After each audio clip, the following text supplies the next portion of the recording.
Abrihan yung Bible itself sa Romans 1.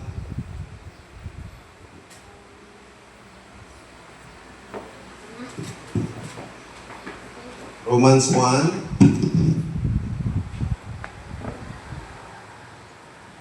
1:16.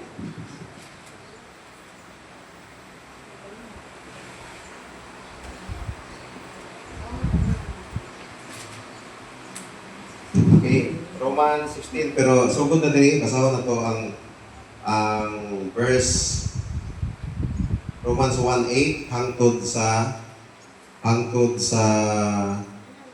17. Kung masaharig soon, una sa tanan, nagpasalamat ako sa Dios pinaagi kang Hesukristo, alang kaninyong tanan kay nagsangyaw sa tibuok kalibutan ang inyong pagtuo. Ang Dios nga akong gialagaran, bugos kung kasing-kasing, pinaagi sa pagwali sa may balita mahitungod sa iyang anak, saksi nga kanunay, kung kamong tanan gilakip sa akong mga pagampo. Nagampo ako sa Dios nga niini higayuna, mahinayon na gayon ang akong pagduaw kaninyo, kay buot akong makikita kaninyo aron pabahinan ko kamo sa espirituhanong panalangin nga magpaligon kaninyo. 12. Ang buot kong ipasabot mao nga magdinasigay kita sa atong isig kapagtuo. 13.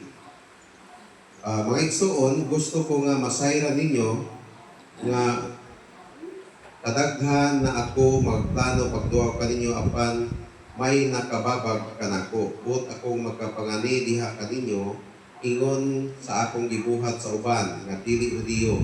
Kay ang mga katungdanan na ako may katungdanan ako alang sa tanang katawhan sa mga Grigo ug mga dili Grigo, sa mga maalamon ug sa mga walay alamag. Busa dako ang akong tinguha sa pagwali usab sa maayong balita nganha kaninyo nga nagpuyo sa Roma. Versikulo 16, giingon diri, dili ko ikaulaw ang maayong balita kay kini mao ang gahom sa Dios aron sa pagluwas. Kini mao ang gahom pagluwas sa tanan nga mutuo, una sa tanan sa Hudiyo, ingon man sa mga dili Hudiyo. Kay gipadayag sa maayong balita ang pinaagi sa Dios sa paghimong matarong sa tawo o kini pinaagi sa pagtuo gikan sa sinugdan hangtod sa katapusan. Sumala sa kasulatan, ang himong matarong sa Dios mabuhi pinaagi sa pagtuo. Ang Dios magapanalangin sa iyong mapulong, kaambot ta. Dalaygon ka o Dios, salamat ang Ginoo nga ikaw grabe mong pagpangga sa among Ginoo. Bisan kami masalaypon, bisan kami daghang mga sityan, padayon ka na mo Ginoo, madawat ka na mo Ginoo bisan kung sa pay among mga nabuhat nga sa laon niya kaning Ginoo. Dalaygon ko Dios, kami karon nga niya ning maong balay apuanan Ginoo o simbahan. Lord, ikaw Ginoo bagko padayon sa pagbagko sa among mga kasing-kasing diya kanimo Dios. Dili kami maulaw Ginoo sa imong pulong. Among ipadayag ngadto sa uban. Let it be sa among kinabuhi, mutubo kami usad sa among espirituhanong kinabuhi. Dalaygon ka Diyos, ikaw mag-amping ka na mo samtang nakatigom kami Ginoo din nakita o Diyos. In Jesus' name we pray. Amen. For I am not ashamed of the gospel, for it is the power of God for salvation to everyone who believes. Amen? Dili ka ulaw. Igsoon. Dili na ko ikaulaw.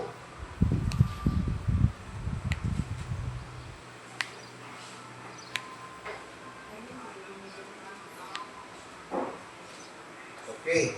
Inay mo katupad. Hindi ta maulaw ha. Mas maulaw tayo so ka ng pagkatiat ito sa pailihan na ikaulaw na to. Dito ka sa inuman. Dito ka sa maritisan. Pero kaning naa ka sa ilan sa Ginoo, dapat kuan dapat malipay ta. Amen. Magmaya ta. Nga kanang di na to ikaulaw ang pulong sa Ginoo. Dili na to ikaulaw si Kristo nga naa sa atong mga kinabuhi. So, amen. Oh. Number 1 igsoon. Si Pablo igsoon diri napita ana siya iya kining pagsulat igsoon nga to sa taga Roma din dako ang iyahang kan ba kahingawa o mao nga nagdasig siya sa mga Kristohanon ngadto. Okay? So dili nakita adunay gi-declare bold declaration of Paul. At least tulo ka mga bold declaration. Kaya gi-declare ba nga unani mga igsoon pan siya mo ni yung pagabuhaton isip Kristohanon igsoon. Amen? Isip Kristohanon mo ni kamo. Unani ang inyong buhaton isip Kristohanon kanang para malikod kamo. O para dili mo maulaw sa pulong sa Dios. O dili mo maulaw sa inyong pagkakristohanon na panahon nga pag video dili pa ka nitubo kayo. Maulaw ka pa. Maulaw ka nga makita diri nga Bornagin si Kadeyo. Nya, ulaw ka pa, tago pa ka diri ko. Pero dito sa kuan, dito sa baitihan, wala magud siya paligsoon, wala siya na itubo diha sa pulong sa Dios.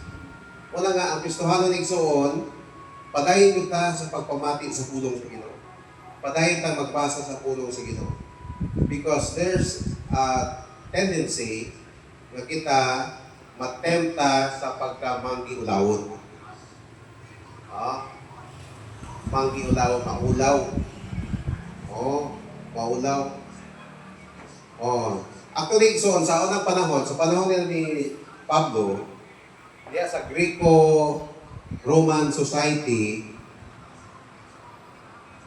ang ila man kung pag-ila ni Jesus Christ, they pin down Jewish carpenter. Ila bang i-pin down ba? Muna nga, during that time, sa pagkayag sa atong Ginoong Hesus dito sa langit, niya kaning mga disipulo ni Jesus Christ, nga nito kaniya, ipaluluto sila. Nga naman mong ito, anak manag karpintero. Kailang i-expect sa usa ka Lord and Savior, usa ka kanang bidang sakay kabayo or kanang koy purong-purong diri mo tawag ibebay kay Ginoo hari deka bi purong-purongan kag tunok sana kay kaning mga Jewish carpenter bisag karon no bisag sa panahon nato karon pag anak actually ako anak ng karpintero po anak ng karpintero ang papa carpenter ang papa magaling to nga karpintero. Ang kaning mga kapitero, posible rin silang nagin sila yung mga personality nga bilan mo rin, mga maayong mga kapitero kay nakay personality nga iaton, hindi ka mahimong kapitero kay kaning kapitero paning kamot mga sa kamot ba? Mahining silang mga mahining manrabaho. Mo kita upapagalit singir po. Singir kay man melancholic personality. Pero dito napita ang kanang sa panahon nila ni Pablo, sa panahon sa atong Ginoo, pag anak kag kapitero, i-look down ka ba? Paano no? It was viewed foolish and weak. Kanang minas siya. Dili siya dili siya ikapasigarbo ko no. Anong panahon na. So muna nga, si Jesus Christ, anak ng karpintero, muna nga, maulaw sila sa ilang pagka-Kristohanon sometimes atong panahon na. Gawa si Pablo, kasi Pablo magani ang nagdasig ka. Bold Christian, makita sa to ang boldness nga pagka-Kristohanon, dapat atong makitaan to igsoon o ihemplo si Pablo. Amen? The example of Paul. Paul knew that the gospel transformed life for us. So, we become bold to tell others about Christ. Kaya wala naman sa Pablo igsoon, pwede na itong unang kaming mga leader sa church, pastor, dapat po kayo magtarong ko ba? Kay kami na ba ang panikignan? Amen? Panikignan. Panitan, no? Wingon mo, ano mga hindi ka bold Christian, maulawan ka. Kaya ano mo pastor, wala mo ng bold.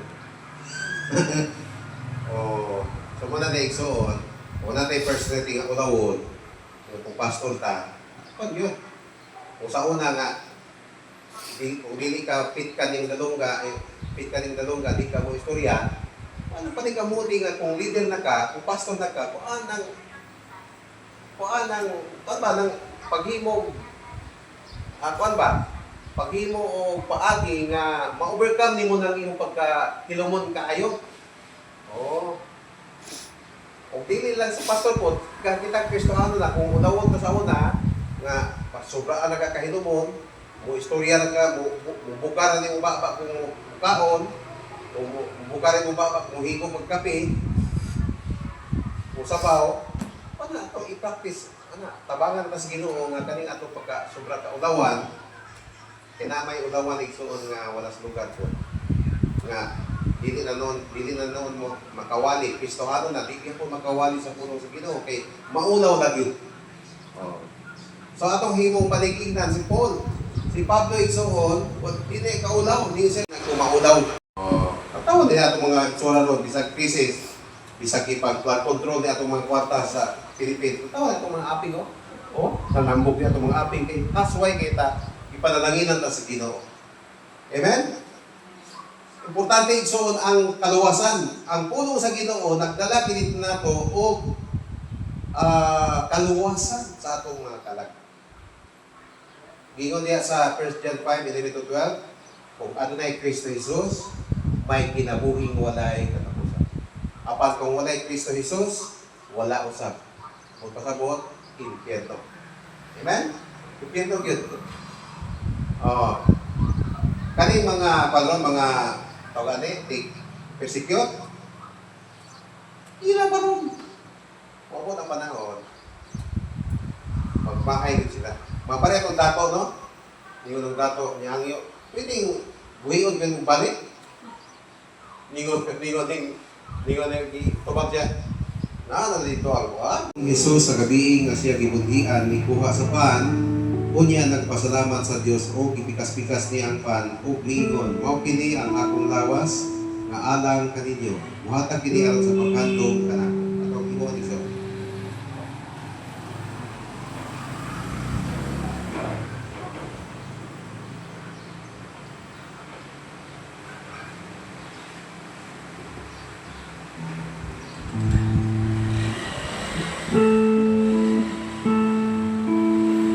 Verse 26. Kaya sa matag kaon ninyo nining pan, sa matag inom ninyo nining kupa, isa niyo ninyo, uman sa panihapon, ikuha niya ang kupa o pingon, mao kini ang kupa sa bagong kasabutan sa akong dugo.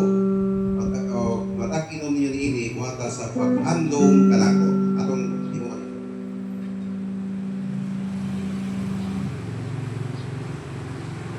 Sa 26, kaya sa matag kaon ninyo nining maong pan, kung sa matag inom ninyo nining kupa,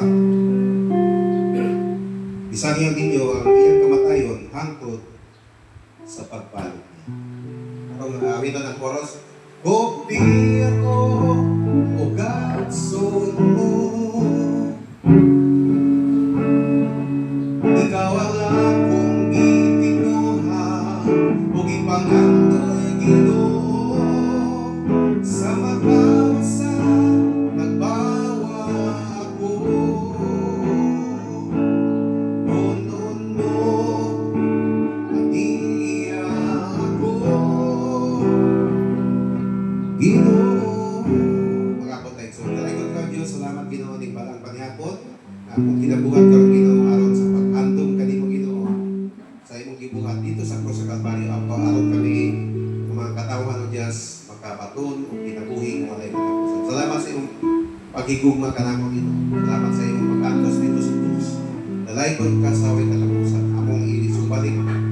Ako nag-ampo Ginoo nga among isang balik nga nakanimo Ginoo nga among pagdayi, pagsimba kanimo pag-alagad hangtod sa imong pagpalo. Dalaygon ka Dios, in Jesus name we pray. Amen.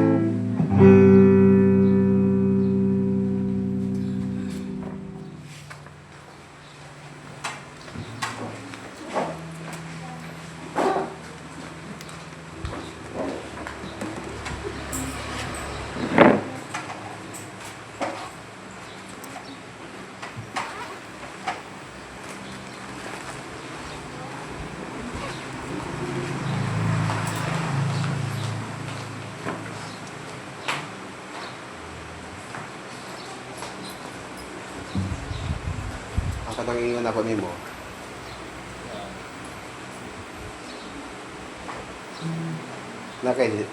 Nakay Cohen?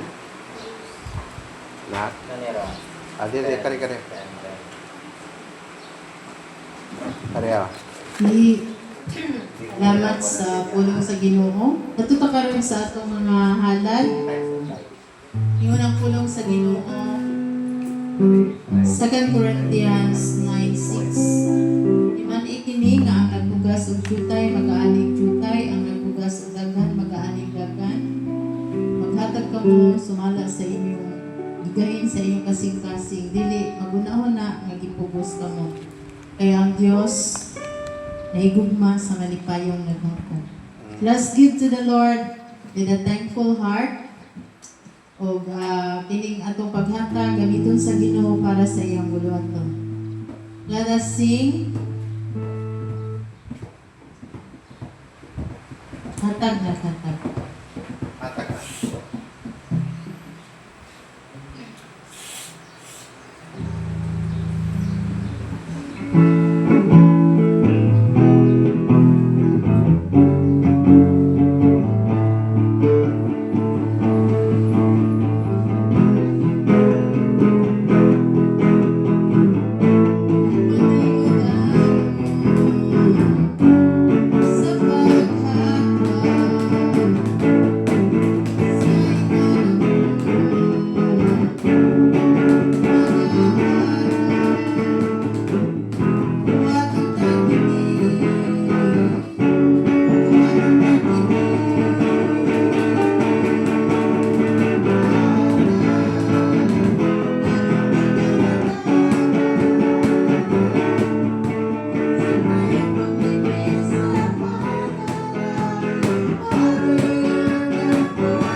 Sa Lord God, we thank you, Lord, sa imong kaayos sa mga kinabuhi, Ginoo. You have blessed us in so many ways. Mainungdan, Ginoo, nga niya kami gihapon ang karon. Imo pang gilugwayan ang among mga kinabuhi. Karon sa pagdayeg pag-alaga diha kanimo, Lord. Uban sa among pagsimba, among gibuhat ang among mga kaakuhan sa paghata